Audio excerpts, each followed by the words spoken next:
전 세계가 충격에 빠졌습니다. 지금 이 순간에도 하늘 위에서는 충격적인 일이 벌어지고 있습니다. 말레이시아 국방부가 긴급 발표한 내용입니다. 한국산 수리온 헬기 24대 전량에서 치명적인 구조적 결함이 발견되었다는 폭탄 선언이었습니다. 시민 인터뷰에서는 우리 아들들이 탔을 수도 있는 헬기가 죽음의 헬기였다니. 라며 분노의 찬 목소리가 터져나왔습니다. 24시간도 채 되지 않아 베트남, 태국, 인도네시아가 줄줄이 계약을 취소했고 한국 방산업체 주가는 무려 30% 폭락했습니다. 하지만 정말 이게 전부일까요? 왜 하필 모든 헬기에서 동일한 부위에만 균열이 발생했을까요? 이 뒤에는 숨겨진 거대한 음모가 있었습니다.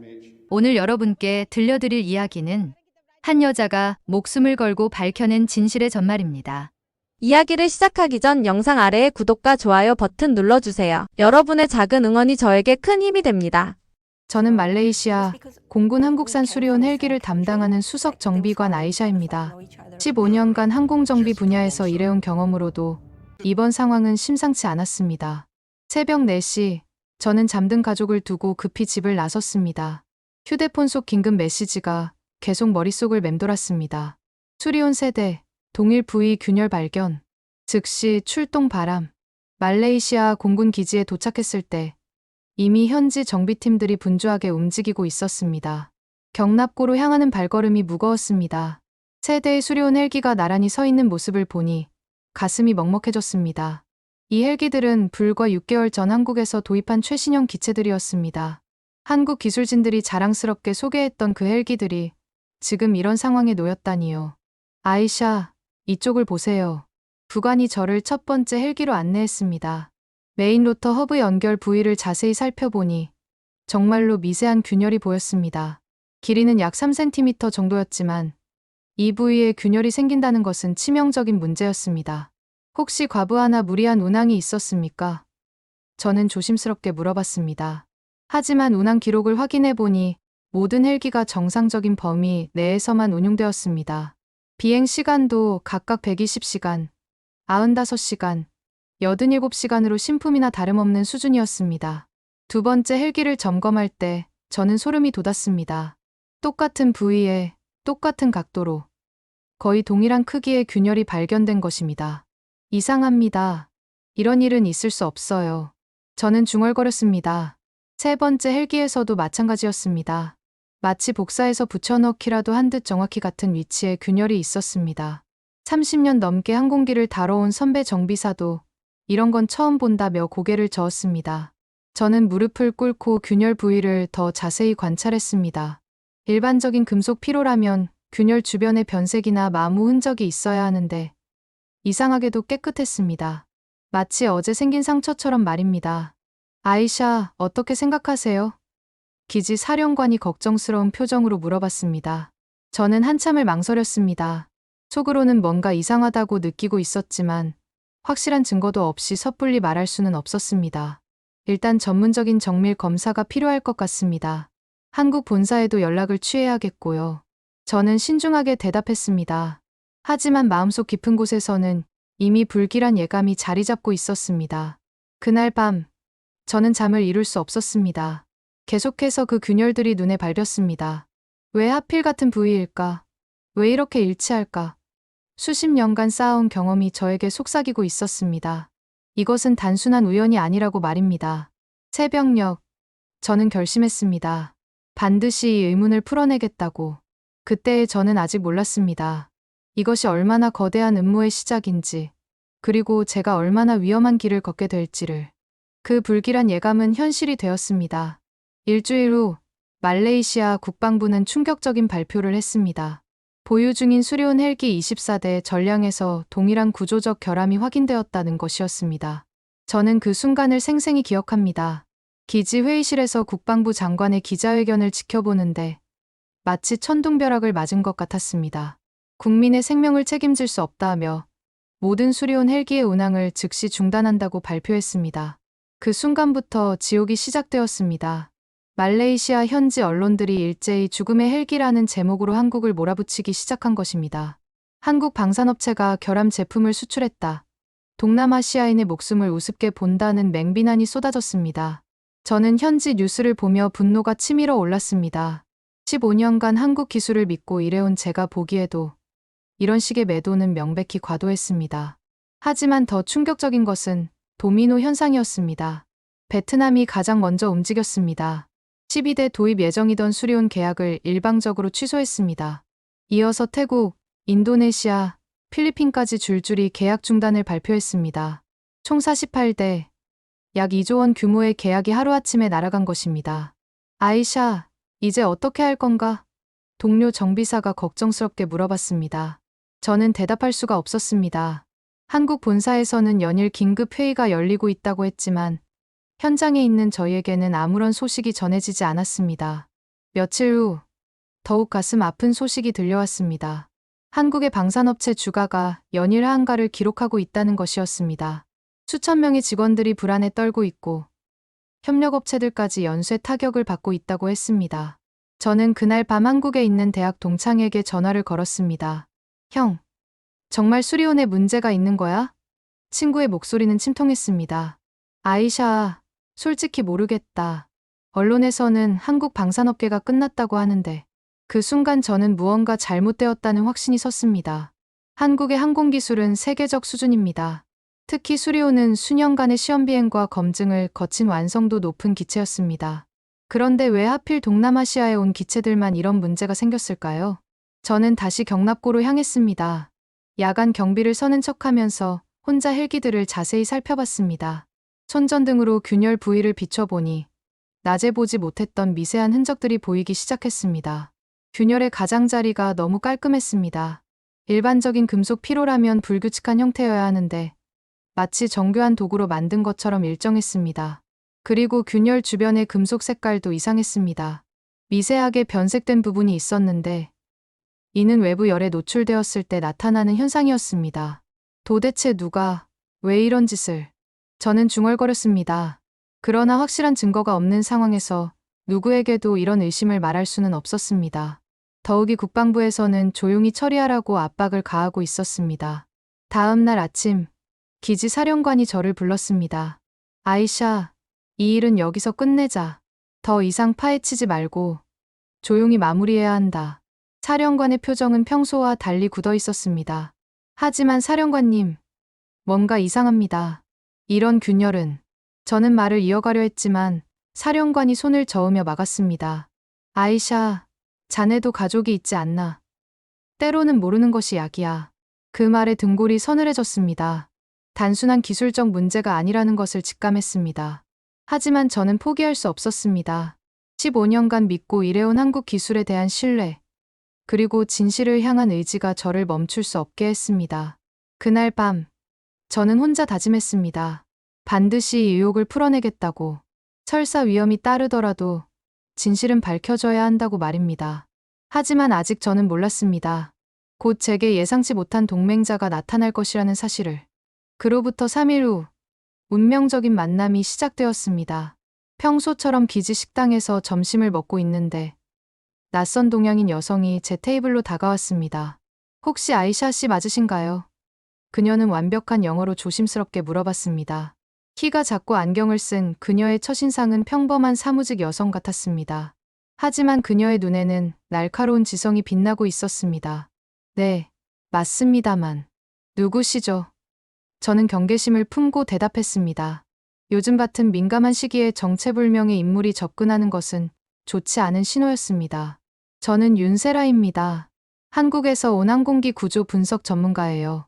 잠깐 조용한 곳에서 이야기할 수 있을까요? 그녀는 주변을 살피며 작은 목소리로 말했습니다. 저는 망설였습니다. 상부에서 조용히 하라고 했는데 한국에서 온 전문가와 만나는 것이 옳은 일일까요? 하지만 진실에 대한 갈증이 결국 저를 움직였습니다. 기지 근처 작은 카페에서 우리는 마주 앉았습니다. 윤세라는 가방에서 두꺼운 파일을 꺼내며 말을 시작했습니다. 아이샤 씨, 저는 한국항공우주 산업에서 15년간 일해온 금속공학 박사입니다. 수리온 프로젝트에도 초기부터 참여했고요. 그녀의 목소리는 확신에 차 있었습니다. 그런데 왜 여기까지 오셨습니까? 저는 직접적으로 물어봤습니다. 윤세라는 잠시 망설이더니 결심한 듯 입을 열었습니다. 한국에서도 이상하다고 생각하는 사람들이 있어요. 수리온의 해당 부위는 최고급 티타늄 합금으로 제작되었습니다. 정상적인 사용 조건에서는 최소 10년은 견딜 수 있는 강도를 가지고 있어요. 그녀는 파일을 펼쳐 보였습니다. 복잡한 도표와 수치들이 가득했지만 핵심은 명확했습니다. 수리온의 메인 로터 허브 연결 부위는 과도하게 설계된 강도를 가지고 있다는 것이었습니다. 그런데 6개월 만에 이런 균열이 생긴다는 것은 상식적으로 불가능해요. 윤세라는 단호하게 말했습니다. 더욱이 24대 전부에서 동일한 위치에 동일한 각도로 균열이 발생한다는 것은 인위적인 조작이라는 말씀인가요? 저는 속으로 생각하던 것을 조심스럽게 꺼냈습니다. 윤세라는 고개를 끄덕였습니다. 네. 저는 그렇게 확신합니다. 하지만 증명하려면 직접 균열을 분석해야 해요. 혹시 제가 헬기를 볼 수 있을까요? 저는 고민에 빠졌습니다.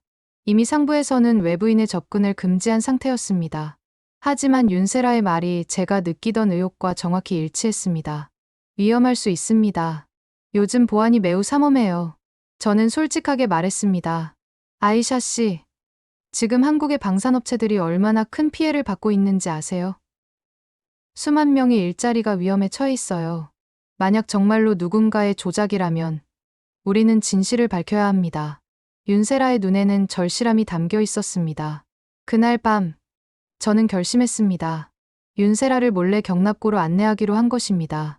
야간 경비 시간을 이용해서 아무도 없을 때 균열을 직접 보여주기로 했습니다. 자정이 넘은 시각, 윤세라는 약속된 장소에 나타났습니다. 그녀는 작은 가방에 각종 분석 장비들을 가져왔습니다. 이것들로 균열의 성분과 형성 과정을 분석할 수 있어요. 경납고로 향하는 길, 저는 긴장으로 손에 땀이 났습니다. 만약 발각된다면 저는 군법회의에 회부될 수도 있었습니다. 하지만 진실을 향한 열망이 두려움을 압도했습니다. 첫 번째 헬기 앞에서 윤세라는 즉시 작업에 들어갔습니다. 특수 현미경으로 균열을 관찰하고 작은 샘플을 채취했습니다. 약 30분간의 집중적인 분석 후 그녀의 얼굴이 굳어졌습니다. 아이샤 씨, 제 추측이 맞았습니다. 윤세라는 떨리는 목소리로 말했습니다. 이것은 자연적인 금속 피로가 절대 아니에요. 균열 단면을 보세요. 너무 깨끗하고 일정합니다. 그녀는 현미경을 제게 보여줬습니다. 확대된 균열 단면은 정말로 인위적으로 만들어진 것처럼 매끄러웠습니다. 그리고 이 미세한 열 변성 흔적들. 윤세라는 계속 설명했습니다. 이것은 고온의 레이저나 특수 절삭 도구에 의한 것입니다. 누군가가 의도적으로 이 균열을 만들었어요. 저는 소름이 돋았습니다. 제가 의심하던 것이 현실이었던 것입니다. 그럼 정말로 누군가가 우리를 함정에 빠뜨린 건가요? 의심의 여지가 없습니다. 하지만 문제는 누가, 왜 이런 짓을 했느냐는 것이죠. 윤세라는 심각한 표정으로 말했습니다. 우리는 나머지 2대의 헬기도 같은 방법으로 분석했습니다. 결과는 동일했습니다. 모든 균열이 인위적으로 만들어진 것이었습니다. 새벽 4시 분석을 마치고 경납고를 나서면서 윤세라는 제 손을 잡았습니다. 아이샤 씨, 우리는 이제 돌이킬 수 없는 길에 들어섰어요. 하지만 진실을 밝히기 위해서는 더 많은 증거가 필요합니다. 저는 고개를 끄덕였습니다. 이제 저는 확신했습니다. 수리온은 무고했고 우리는 거대한 음모의 희생양이 되고 있었던 것입니다. 하지만 아직 우리는 몰랐습니다. 이 음모가 얼마나 깊고 위험한지, 그리고 우리를 지켜보는 어둠의 세력들이 이미 움직이기 시작했다는 사실을. 윤세라와의 만남 이후 일주일이 지났습니다. 저는 평소보다 더 세심하게 기지 주변을 관찰하기 시작했습니다. 뭔가 이상한 일이 벌어지고 있다는 직감이 계속 들었기 때문입니다. 그러던 어느 날 밤, 제가 야간 순찰을 돌던 중 이상한 것을 발견했습니다. 경납고 근처에 평소에 보지 못했던 검은색 승합차가 주차되어 있었습니다. 차량 번호판도 일반적인 말레이시아 번호판과는 달랐습니다. 누구 차량인지 확인해 보겠습니다. 저는 경비본부에 연락했습니다. 하지만 돌아온 답변은 의외였습니다. 특별 정비 작업을 위한 외부 기술진 차량이라는 것이었습니다. 특별 정비 작업? 저는 수석 정비관인데 그런 계획은 들어본 적이 없었습니다. 뭔가 이상하다고 생각한 저는 조심스럽게 경납고 주변을 둘러봤습니다. 경납고 뒤편에서 작은 불빛이 움직이는 것을 발견했습니다. 누군가가 손전등을 들고 무언가를 하고 있었습니다. 저는 숨을 죽이고 가까이 다가갔습니다. 3명의 남성이 수리온 헬기 주변에서 무언가 작업을 하고 있었습니다. 그들은 정비복을 입고 있었지만 움직임이 어딘가 어색했습니다. 마치 헬기 정비에 익숙하지 않은 사람들 같았습니다. 이 부분마저 마무리하고 나가자 한 명이 작은 목소리로 말했습니다. 그 순간 저는 깨달았습니다. 그들이 말하는 언어가 중국어였다는 것을요. 저는 더 가까이 다가가 그들의 작업을 관찰했습니다. 놀랍게도 그들은 헬기의 메인 로터 허브 부분에 작은 장비를 대고 있었습니다. 그 장비에서는 미세한 레이저 광선이 나오고 있었습니다. 조심해라. 너무 깊게 파면 들킬 수 있어.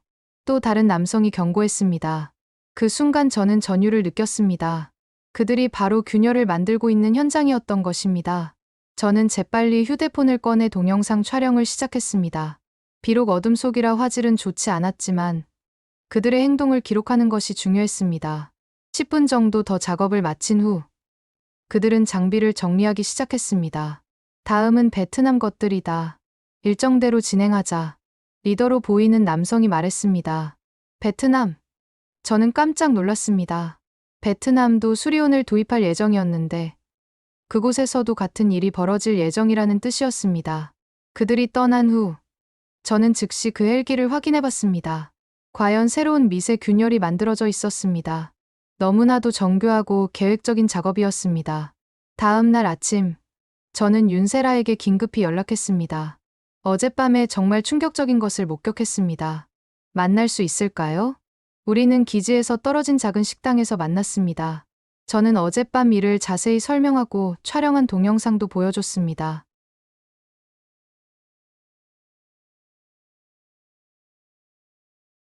아마도 중국의 항공업체가 개입되어 있을 가능성이 높습니다. 동남아시아 헬기 시장을 독점하려는 시도일 수 있어요.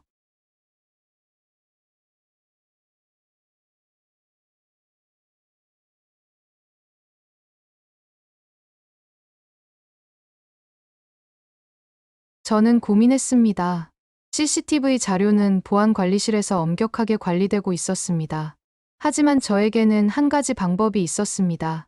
보안팀의 라만 중사가 제 친구입니다. 그에게 부탁해 볼 수 있을 것 같아요. 저는 조심스럽게 말했습니다. 그날 저녁, 저는 라만에게 조심스럽게 접근했습니다. 라만, 개인적으로 부탁이 하나 있는데, 며칠 전 야간 시간대 CCTV 자료를 좀 볼 수 있을까? 라만은 의아한 표정을 지었습니다. 무슨 일인데?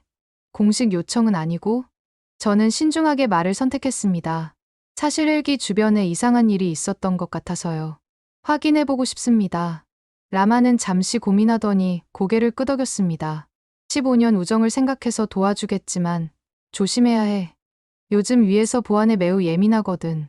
그날 밤 늦은 시간, 라만의 도움으로 저는 CCTV 자료를 확인할 수 있었습니다. 정말로 그 검은색 승합차가 기지에 출입하는 모습이 녹화되어 있었습니다.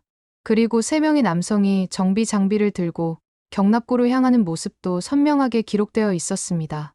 아이샤, 이거 정말 이상한데? 라만도 영상을 보며 의아해했습니다. 이런 야간 작업 계획은 없었는데 말이야. 저는 가슴이 뛰었습니다. 드디어 결정적인 증거를 확보한 것입니다. 하지만 동시에 두려움도 엄습했습니다. 이렇게 거대한 음모에 맞서는 것이 과연 안전할까요? 그날 밤, 집으로 돌아오는 길에 저는 이상한 느낌을 받았습니다. 마치 누군가가 저를 따라오는 것 같았습니다. 뒤돌아봤지만 아무도 보이지 않았습니다. 하지만 불안감은 계속되었습니다. 집에 도착해서 윤세라에게 메시지를 보냈습니다. 증거 확보했습니다. 하지만 조심해야 할 것 같아요. 누군가 우리를 감시하고 있는 것 같습니다. 곧바로 답장이 왔습니다. 저도 같은 느낌입니다. 이제 정말 위험한 단계에 들어선 것 같아요. 내일 안전한 곳에서 만나서 다음 계획을 세워야겠어요. 그날 밤, 저는 잠을 이룰 수 없었습니다. 우리가 발견한 진실이 얼마나 많은 사람들의 이익에 반하는지 깨닫기 시작했기 때문입니다. 하지만 동시에 확신도 들었습니다.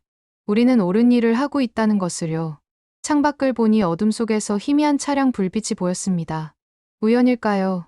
아니면 정말로 누군가 저를 감시하고 있는 것일까요? 저는 커튼을 닫고 깊은 숨을 쉬었습니다. 이제 정말로 돌이킬 수 없는 길에 들어선 것 같았습니다. 제 불안감은 현실이 되었습니다. 다음 날 아침, 출근하자마자 기지 사령관실에 호출되었습니다.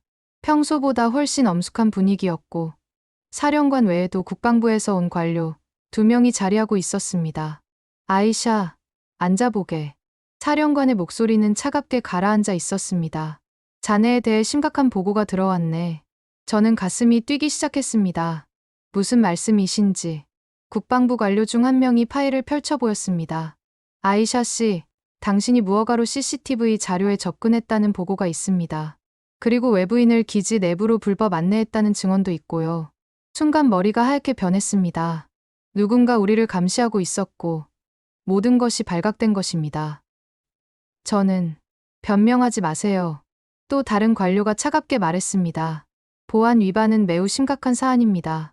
즉시 모든 업무에서 배제되며 조사가 완료될 때까지 집에서 대기하십시오. 사령관이 안타까운 표정으로 말했습니다. 아이샤, 15년간 함께 일해온 자네를 이렇게 보내는 것이 마음 아프네. 하지만 규정은 규정이야. 저는 멍하니 사무실을 나왔습니다. 순식간에 모든 것이 무너져 내렸습니다. 15년간 쌓아온 경력과 신뢰가 하루아침에 사라진 것입니다. 집으로 향하는 길에 윤세라에게 연락했습니다.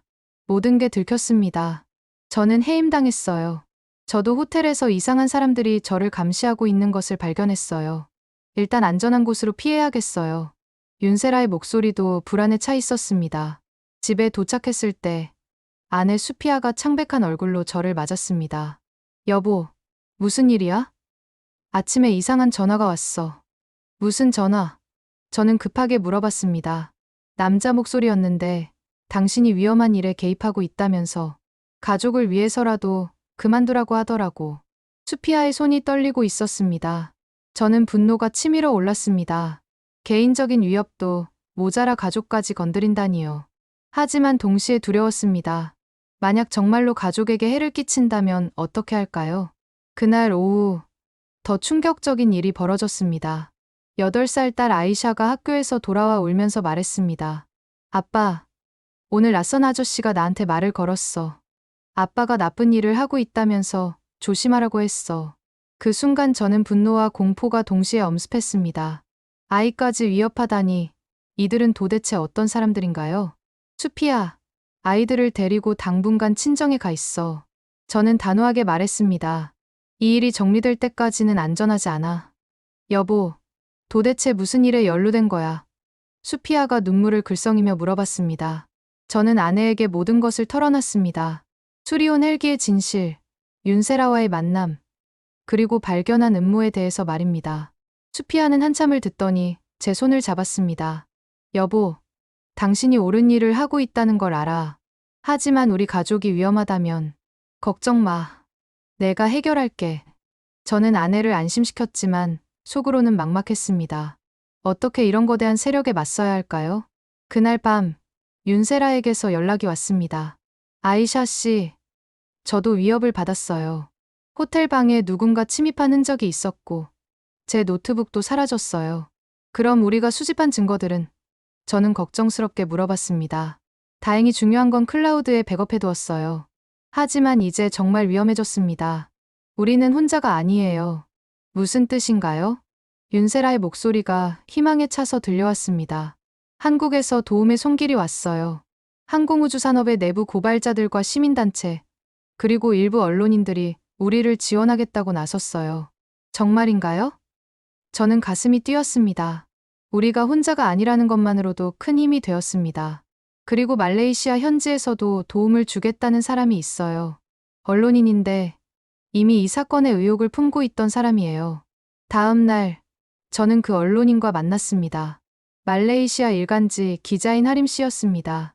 40대 중반의 그는 15년간 정치 부패와 국제 음모를 추적해온 베테랑 기자였습니다. 아이샤 씨, 저도 이번 수리온 사건이 이상하다고 생각했어요. 너무 갑작스럽고 타이밍이 묘했거든요.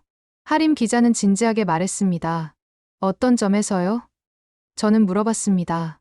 중국의 새로운 헬기가 동남아 시장에 본격 진출하려던 시점과 정확히 맞아떨어진다는 점이에요. 그리고 각국 정부의 반응도 너무 일사불란했습니다. 하림 기자는 자신이 조사한 자료들을 보여줬습니다. 정말로 중국 항공업체들이 동남아 시장 진출을 위해 대대적인 로비 활동을 벌이고 있었고, 일부 정치인들과 의심스러운 접촉도 있었다는 것입니다.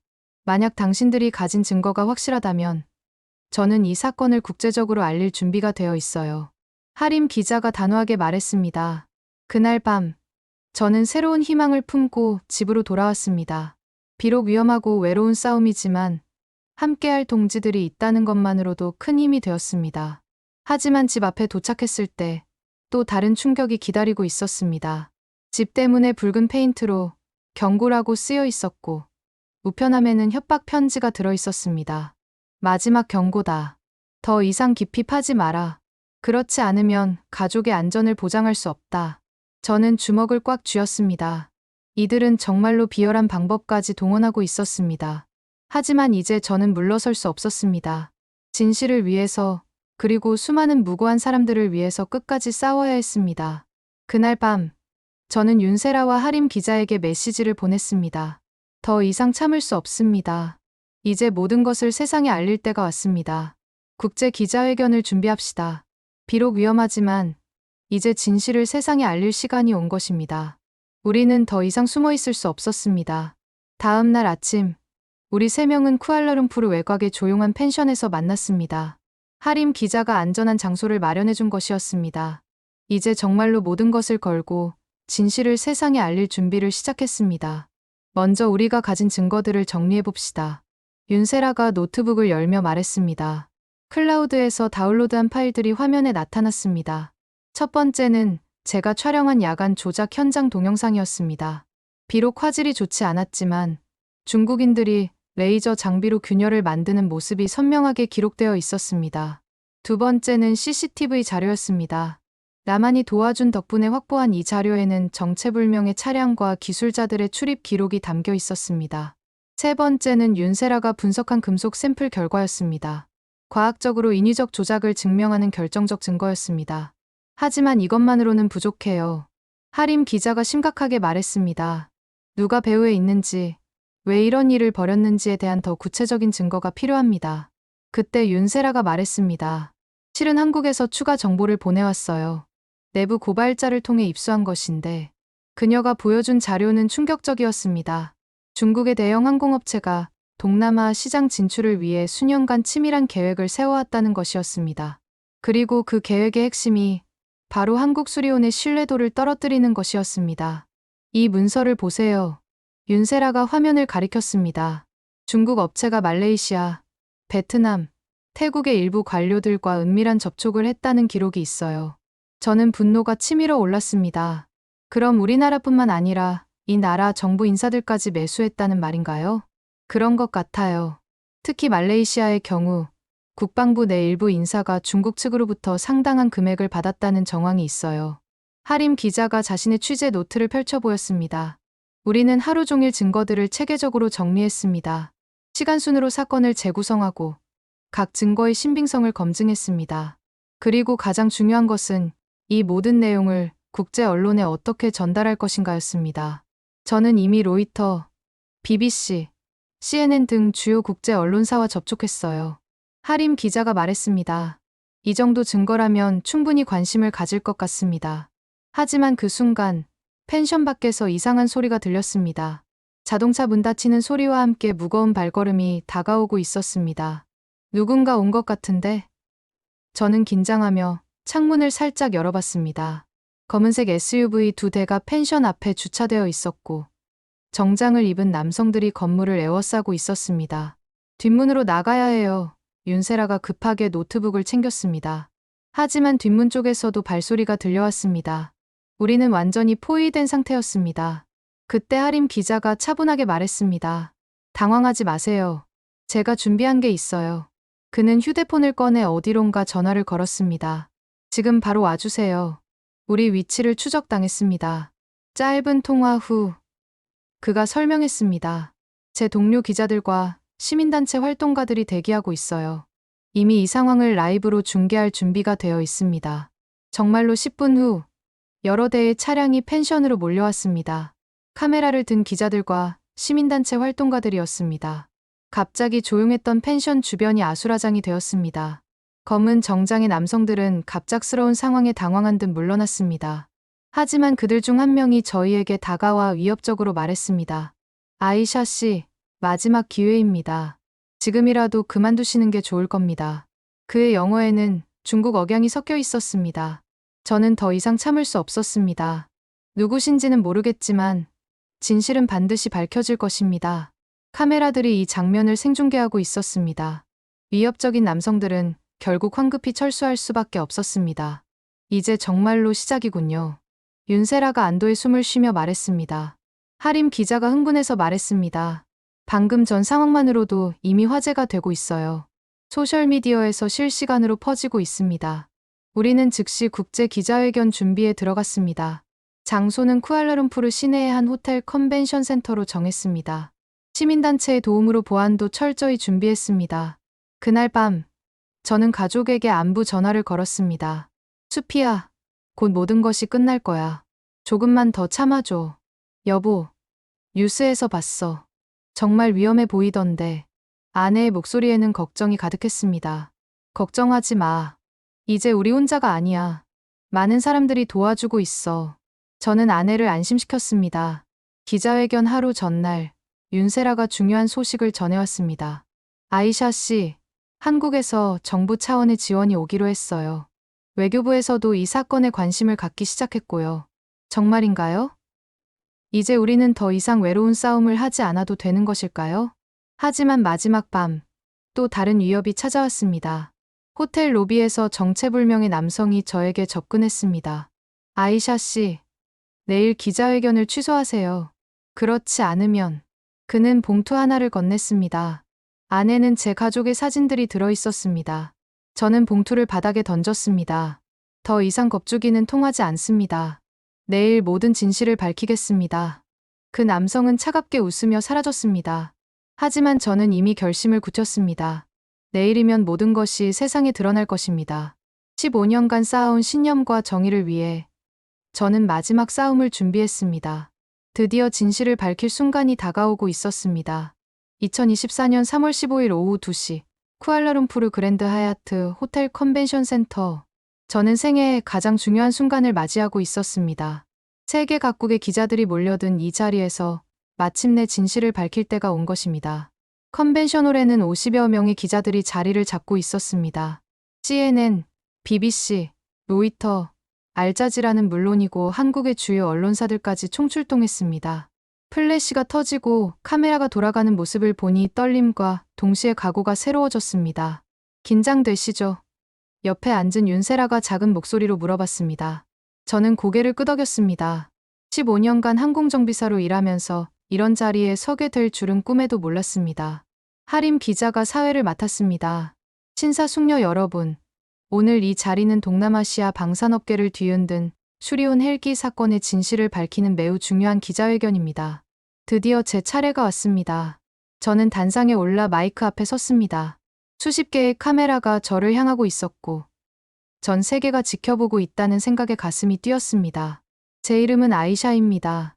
말레이시아 공군에서 15년간 항공정비사로 근무해온 엔지니어입니다. 저는 침착하게 말을 시작했습니다. 오늘 여러분께 충격적인 진실을 말씀드리려고 합니다. 첫 번째로 공개한 것은 야간 조작 현장을 촬영한 동영상이었습니다. 대형 스크린에 그 영상이 재생되자 기자들 사이에서 술렁임이 일어났습니다. 여러분이 지금 보시는 것은 지난 2월 23일 밤 말레이시아 공군 기지에서 제가 직접 촬영한 영상입니다. 정체불명의 기술자들이 수리온 헬기에 레이저 장비를 사용해 인위적으로 균열을 만들고 있는 모습입니다. 영상 속에서 중국어로 대화하는 소리가 들리자 기자들은 더욱 집중했습니다. 한 기자가 즉시 손을 들었습니다. 아이샤 씨, 이 영상의 진위는 어떻게 확신할 수 있습니까? 저는 준비된 자료를 펼쳤습니다. CCTV 자료와 대조해 보시면 시간과 장소가 정확히 일치합니다. 그리고 이분은 한국에서 온 금속공학 전문가 윤세라 박사님입니다. 과학적 분석 결과를 발표해 주시겠습니다. 윤세라가 단상에 올라 자신의 분석 결과를 발표했습니다. 균열 단면을 정밀 분석한 결과 이는 자연적인 금속 피로가 아닌 인위적 조작의 결과임이 명확히 드러났습니다. 그녀는 현미경 사진들을 보여주며 설명했습니다. 일반적인 금속 피로라면 불규칙한 균열 패턴을 보여야 하지만 수리온의 균열은 마치 정밀 가공된 것처럼 매끄럽고 일정합니다. 그리고 균열 주변의 열 변성 흔적은 고온 레이저 노출의 명백한 증거입니다. 이때 하림 기자가 폭탄 선언을 했습니다. 더욱 충격적인 사실은 이 조작의 배후 세력입니다. 저희가 입수한 내부 문서에 따르면 중국의 대형 항공업체가 동남아 시장 진출을 위해 한국 수리온의 신뢰도를 의도적으로 떨어뜨리려 했다는 증거가 있습니다. 크린의 중국 업체의 내부 문서가 공개되었습니다. Operation Sky Eagle이라는 코드명으로 진행된 이 계획은 한국 헬기의 평판을 실추시켜 중국 제품으로 대체하려는 치밀한 음모였습니다. 그리고 더욱 심각한 것은 하림 기자가 잠시 숨을 고르며 말했습니다. 말레이시아, 베트남, 태국 등 동남아 각국의 일부 정부 관료들이 이 음모에 가담했다는 정황입니다. 회장이 순간 정적에 휩싸였습니다. 그리고 폭발적인 질문들이 쏟아져 나왔습니다. 구체적으로 어떤 관료들입니까? 뇌물 규모는 얼마나 됩니까? 한국 정부는 이 사실을 알고 있었습니까? 저는 가장 충격적인 증거를 마지막에 공개했습니다. 말레이시아 국방부의 아마드 부차관이 중국 측으로부터 50만 달러를 받았다는 은행 거래 기록을 확보했습니다. 회장이 완전히 술렁거렸습니다. 기자들이 일제히 사진을 찍고 질문을 쏟아냈습니다. 이때 뒤편에서 한 남성이 벌떡 일어나 소리쳤습니다. 이것은 모두 거짓말이다. 한국이 자신들의 실수를 덮으려는 조작이다.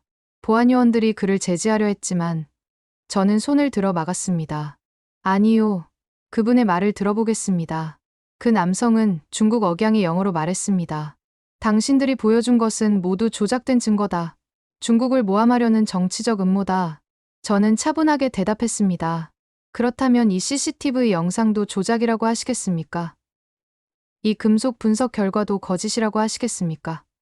과학은 거짓말하지 않습니다. 윤세라가 추가로 발언했습니다. 저희는 모든 분석 과정을 국제 표준에 따라 진행했고 제3자 검증도 받았습니다. 누구든지 재검증을 요청하신다면 기꺼이 응하겠습니다. CNN 기자가 핵심적인 질문을 던졌습니다. 이 사건이 사실이라면 국제 방산업계에 미칠 파장은 어느 정도일까요? 저는 진지하게 대답했습니다.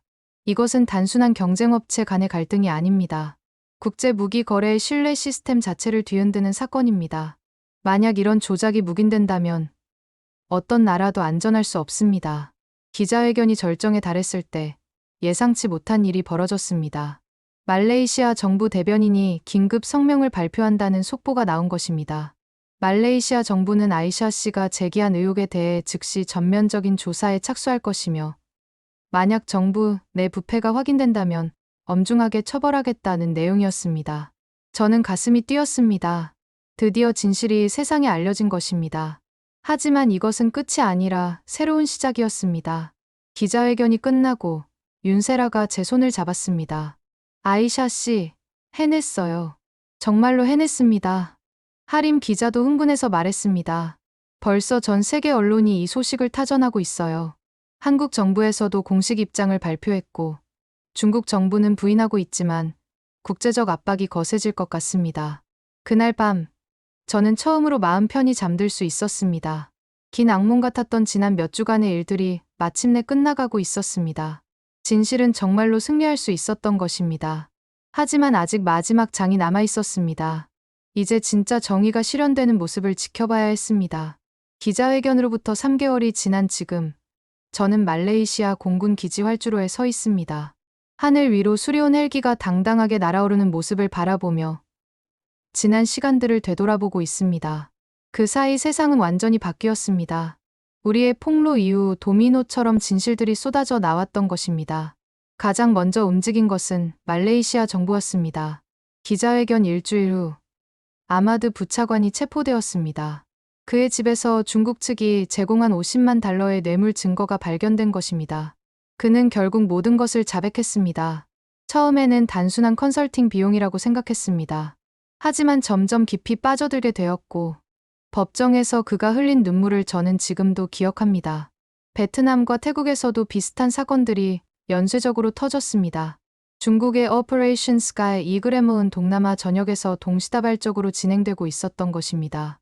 총 7명의 고위 관료들이 뇌물수수 혐의로 기소되었습니다. 중국 측의 반응은 예상대로였습니다. 처음에는 강력히 부인했지만 압도적인 증거 앞에서 결국 일부 직원들의 개인적 일탈이라며 선을 그었습니다. 하지만 국제사회의 시선은 차가웠습니다. 가장 감동적이었던 것은 한국 정부의 대응이었습니다. 외교부 장관이 직접 말레이시아를 방문해 사과하고 피해를 입은 동남아 각국에 대한 보상 방안을 제시했습니다. 무엇보다 수리온 헬기에 대한 추가적인 안전 점검과 품질 보증을 약속했습니다. 한국의 기술력과 신뢰성은 그 어떤 음모로도 흔들릴 수 없다는 장관의 말씀이 저에게는 큰 위로가 되었습니다. 윤세라는 이제 한국항공우주산업의 품질 보증 담당 이사로 승진했습니다. 그녀가 개발한 새로운 품질 검증 시스템은 국제 표준으로 채택되기까지 했습니다. 아이샤 씨 덕분에 제가 진짜 의미 있는 일을 할 수 있게 되었어요. 며칠 전 그녀가 말레이시아를 재방문했을 때 했던 말입니다. 하림 기자는 이 사건 보도로 아시아 최고 권위의 언론상을 받았습니다. 그는 수상 소감에서 저를 언급하며 진정한 영웅은 진실을 위해 모든 것을 걸 수 있는 평범한 사람들이라고 말했습니다. 가장 기뻤던 것은 제가 복직되었다는 소식이었습니다. 새로 부임한 기지 사령관은 저를 말레이시아 공군의 자랑이라며 따뜻하게 맞아주었습니다. 더 놀라운 것은 제가 동남아 지역 수리온 헬기 총괄 정비 책임자로 승진했다는 것이었습니다. 아이샤, 이제 자네가 우리 지역 모든 수리온의 안전을 책임져 주게. 사령관의 말에 저는 어깨가 무거워졌습니다. 하지만 동시에 자랑스러웠습니다. 베트남, 태국, 인도네시아는 모두 취소했던 수리온 계약을 재개했습니다. 오히려 한국의 투명한 대응에 감동받아 추가 주문까지 들어왔습니다. 필리핀은 처음으로 수리온 도입을 결정했습니다. 한국 기술을 믿는다는 각국 국방장관들의 말은 저에게 큰 감동을 주었습니다. 오늘 아침, 저는 아내와 아이들과 함께 해변을 산책했습니다. 8살 딸 아이샤가 하늘을 가리키며 말했습니다. 아빠, 저 헬기가 아빠가 고친 거지? 그래, 아빠가 진실을 밝혀서 다시 하늘을 날 수 있게 된 거야. 아빠는 영웅이야. 아이샤가 제 손을 꼭 잡았습니다. 수피아가 저를 바라보며 미소를 지었습니다. 여보, 정말 자랑스러워요. 위험했지만 옳은 일을 해주어서 고마워요. 그 순간 저는 깨달았습니다. 진실을 위한 싸움은 결코 헛되지 않다는 것을요. 비록 험난한 길이었지만 그 끝에는 더 밝은 미래가 기다리고 있었습니다. 지금 이 순간에도 수리온 헬기들은 동남아 각국의 하늘을 안전하게 지키고 있습니다. 한국의 기술과 정성이 담긴 이 헬기들이 다시 신뢰받게 된 것을 보며 저는 가슴이 뭉클해집니다. 며칠 전 윤세라에게서 온 메시지가 생각납니다. 아이샤 씨, 덕분에 한국 방산업계 전체가 새로운 도약을 하고 있어요. 투명성과 신뢰성을 바탕으로 한 진정한 경쟁력을 갖추게 되었습니다. 저는 이제 확신합니다. 진실은 국경이 없으며 언젠가는 반드시 드러나게 되어 있다는 것을요. 그리고 그 진실을 지키기 위해 용기 있게 나서는 사람들이 있는 한 이 세상은 조금씩 더 나아질 것입니다. 오늘도 저는 경납고로 향합니다. 새롭게 도입된 수리온 헬기들을 점검하기 위해서입니다. 이제 제가 보는 것은 단순한 기계가 아닙니다. 한국의 기술력과 신뢰, 그리고 동남아시아 각국 군인들의 생명을 지키는 소중한 수호자들입니다. 하늘을 우러러보니 수리온 한 대가 훈련 비행을 하고 있습니다. 그 당당한 모습을 보며 저는 다시 한번 다짐합니다. 앞으로도 진실을 지키는 파수꾼이 되겠습니다. 하늘을 지키는 것이 제 사명입니다. 바람이 불어와 제 얼굴을 스쳐갑니다. 그 바람 속에서 저는 새로운 희망을 느낍니다. 진실이 승리한 하늘, 그 하늘을 나는 수리온처럼 당당하고 자랑스럽게. 이제 새로운 하루가 시작됩니다. 진실과 정의가 함께하는 새로운 하늘을 향해. 지금까지 아이샤의 용기 있는 여정을 들어보셨습니다. 거대한 음모에 맞서 진실을 밝혀낸 한 사람의 신념과 용기 있는 이야기였는데요. 혹시 여러분도 아이샤처럼 불의에 맞서 진실을 말해야 하는 상황에 계신가요? 아니면 주변에 그런 분들이 있으신가요? 이 이야기가 누군가에게 용기와 희망이 되길 바랍니다. 그리고 우리 사회가 더 많은 사람들이 진실을 말할 수 있는 곳이 되길 소망합니다. 한국의 기술력과 정직함이 세계에 더욱 널리 알려지기를 바라며 앞으로도 우리나라가 신뢰받는 기술 강국으로 성장하길 기원합니다. 오늘 이야기가 마음에 드셨다면 좋아요와 구독 부탁드립니다. 진실을 찾는 누군가에게 이 이야기가 작은 등불이 될 수 있도록 널리 공유해 주세요. 다음에도 마음을 움직이는 이야기로 찾아뵙겠습니다. 글로벌 코리아였습니다. 감사합니다.